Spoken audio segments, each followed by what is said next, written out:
Donc vous voyez que le fait d'insister sur la fiscalité est très important. Alors que, ailleurs, d'ailleurs on se demande pourquoi une région aussi mal investie économiquement paye le tiers de toute l'Algérie. Quand on regarde Alger, quand on regarde Constantine, quand on regarde le Sahara, il y a bien plus de rentes à tirer probablement que de la Kabylie. Mais en Kabylie, on ramasse la totalité de l'impôt. Parce que le fonctionnaire kabyle est un fonctionnaire modèle qui a la culture française, mais sur lequel aussi on ajoute la pression. Tandis qu'ailleurs, quand on collecte 15 à 20% d'impôts, c'est déjà un record. Donc c'est juste pour vous dire le type de pouvoir à rapatrier. Tout de suite, tout immédiatement. Voilà. Maintenant, s'il y a de la volonté pour que ce soit progressif, il faut un échéancier. Si l'échéancier retarde, on prend de force le pouvoir à rapatrier. Voilà comment je vois les choses. Alors, question des minorités. De quelle minorité parlons-nous? La minorité identitaire, elle peut être ethnique, elle peut être religieuse, elle peut être linguistique. Des fois, elle les cumule. La même minorité, comme les Mozabites par exemple, ils sont linguistiquement minoritaires, une identité à part, ils sont religieusement ibadites, loin de toute, du sunnisme ou du malikisme décrété par l'Algérie, parce que je ne pense pas personnellement que la Kabylie soit malikite. La Kabylie pourrait être hanafite, mais pas malikite réellement. On est beaucoup plus tolérant que le malikisme en religion. Et sur le plan ethnique aussi, les Mozabites sont à part. On reconnaît un Mozabite à sa morphologie, quoi. Donc, la minorité, elle peut être religieuse, elle peut être linguistique, elle peut être culturelle ou ethnique. Voilà. Mais importe peu, dès lors qu'un peuple se sent désireux de vivre ensemble, de vivre son identité, de vivre sa propre loi, de vivre le même rêve d'aventure dans le temps, il a le droit à son État. Les Kabyles sont traversés par plusieurs courants. En 2008, ça c'est juste une anecdote, et même si c'est l'homme politique qui parle, j'ai sorti un disque. Et j'avais fait une conférence de presse à Tizi Ouzou sur la prétention de la musique universelle. Je remets en cause la notion de musique universelle appliquée à une catégorie de musique uniquement. Où toute la musique est universelle, où il y a une musique qui serait universelle et l'autre non. Et celle qu'on présente comme universelle ne l'est pas, parce que je la fais écouter à ma mère. Elle va s'en détourner automatiquement. Du Mozart.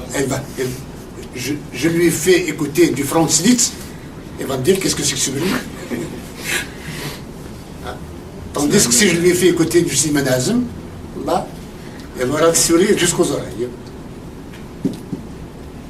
Donc, pour moi, il n'y a de musique qui est identitaire. On peut décréter qu'une musique soit classique pour un peuple. La manière de la faire et tout ce qui s'ensuit, oui, il y a des méthodes. Mais vous savez, à travers la musique s'exprime une âme, l'âme d'un peuple et rien d'autre. Et c'est en ce sens que l'identité peut se retrouver, y compris dans la musique. Ouais, c'est ça, une identité. C'est un ensemble de caractères. Maintenant, on m'avait posé la question de savoir pourquoi la musique kabyle n'a pas un genre, n'est pas comme le rail. On ne parle pas de musique kabyle comme on parle du rail, on parle de l'andalou. C'est très simple. Parce que la musique kabyle, c'est la musique d'un peuple, elle comporte tous les genres. Tandis que le rail, c'est un genre particulier. Hein? L'andalou, c'est un genre particulier. Mais ce n'est pas un genre universel, c'est un genre particulier. Et la Kabylie, dans son expression culturelle, a une variété de tonalités, une variété de conceptions. Et de même, pour les courants qui traversent. Écoutez, vous êtes dans un pays occidental, les gens ne pensent pas de la même façon. Il y a plusieurs courants qui traversent le Canada. Est-ce qu'il faut rester dans le Commonwealth? Est-ce qu'il faut sortir? Est-ce qu'il faut donner son indépendance au Québec? Est-ce qu'il faut... Toutes les options sont discutées. Les courants, y compris en Kabyle, et surtout parmi les Kabyles, surtout parmi les peuples non encore réalisés sur le plan étatique. Le débat est plus fort à l'intérieur. Parce qu'il s'agit de construire l'avenir sans qu'il y ait de base. Or, il y a des débats, à mon sens, qui ne sont pas de ce temps. Une fois qu'on aura notre État, nous pouvons discuter de tous les détails de cet État. Mais ayons d'abord les grosses œuvres. C'est comme un bâtiment. Mettons les piliers, mettons les structures, ensuite on peut faire la finition tranquillement. Pour le moment, nous n'avons rien. Quelles sont nos chances de survie? Bon, je vais vous le dire. La Kabylie est définitivement sauvée. Quelles que soient les réticences, les ignorances ou les diabolisations qu'il y a autour de la marche de la Kabylie aujourd'hui ne peut qu'aller dans le sens de sa liberté. Elle existera en tant qu'État à travers le monde. Un jour ou l'autre. Le train a déjà démarré et rien ne l'arrête. Maintenant, contre le Kabyle, il y a des gens qui soient contre le fait qu'on ait un gouvernement provisoire ou non, ou qu'on demande même, des fois, au départ c'était l'autonomie.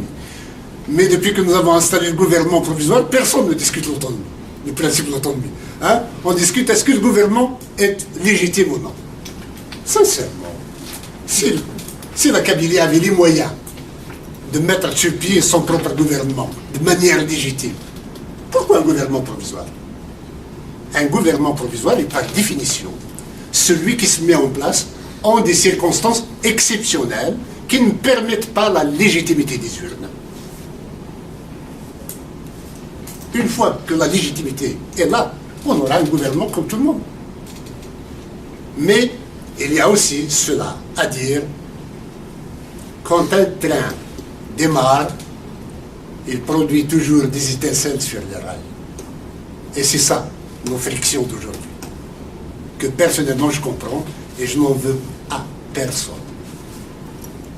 Les Kabyles sont un même peuple et ils ont un même destin.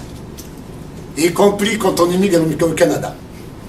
On garde ce lien absolument fantastique, charnel, avec la terre des ancêtres. Regardez les Juifs. Ils auraient pu dire qu'ils avaient le monde entier à eux. mais il leur faut un État pour exister. Alors qu'ils dirigent le monde. Sans Israël, il n'existe pas. Mais Israël n'existe que grâce à eux aussi. Donc viendra un moment où la diaspora kabyle n'aura de raison d'existence que par l'État de la Kabylie, et la Kabylie ne vivra que par l'aide et le soutien des Kabyles de la diaspora. Fin de